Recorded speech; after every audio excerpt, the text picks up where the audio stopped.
છો સાબર આવાજ ન્યૂઝ. હવે જોઈએ અગત્યના સમાચાર. નવા પ્રદેશ અધ્યક્ષ જગદીશ વિશ્વકર્માનો ગુજરાત પ્રવાસ શરૂ, અંબાજીથી કર્યો પ્રારંભ. નવા પ્રદેશ અધ્યક્ષ જગદીશ વિશ્વકર્માનો ગુજરાત પ્રવાસ શરૂ, અંબાજીથી કર્યો પ્રારંભ. ગુજરાત ભારતીય જનતા પાર્ટીના નવનિયુક્ત પ્રદેશ અધ્યક્ષ જગદીશ વિશ્વકર્માએ પોતાનો પદભાર સંભાળ્યા પછી સમગ્ર ગુજરાતનો પ્રવાસ ખેડવાનો નિર્ધાર કર્યો છે. જગદીશ વિશ્વકર્માએ પોતાના પ્રવાસની શરૂઆત અંબાજી યાત્રાધામથી કરી 8 દિવસ સુધી તેઓ ગુજરાત ભ્રમણ કરશે. તેઓ ઊંઝા ખાતે ઉમિયા માતાના પણ દર્શન કરશે. આ ઉપરાંત તેઓ મહેસાણા, પાલનપુર ખાતે કાર્યકર્તાઓને પણ મળશે. તેઓ રાજકોટ, સુરત અને અમદાવાદમાં મહાસંમેલનો યોજીને પક્ષની વિકાસશીલ યોજનાઓનો લાભ સામાન્ય જનતા સુધી પહોંચે તેની રજૂઆત કરશે.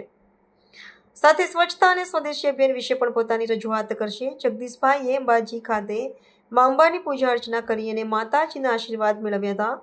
તેઓએ અંબાજીના સ્થાનિક વેપારીઓ સાથે વાતચીત કરી હતી. અંબાજીમાં ઠેર ઠેર લોકોએ તેમનું સ્વાગત કર્યું હતું. રિપોર્ટર કશ્યપભાઈ ભટ્ટ, અમદાવાદ. આવા ન્યૂઝ જોવા માટે સાબર આવાજ યુટ્યુબ ચેનલને સબસ્ક્રાઇબ કરો અને લાઇક કરો, જેથી હવે પછીના દરેક સમાચાર સબસ્ક્રાઇબ કરેલા હશે તેઓને નવા સમાચારની માહિતી મળી જશે.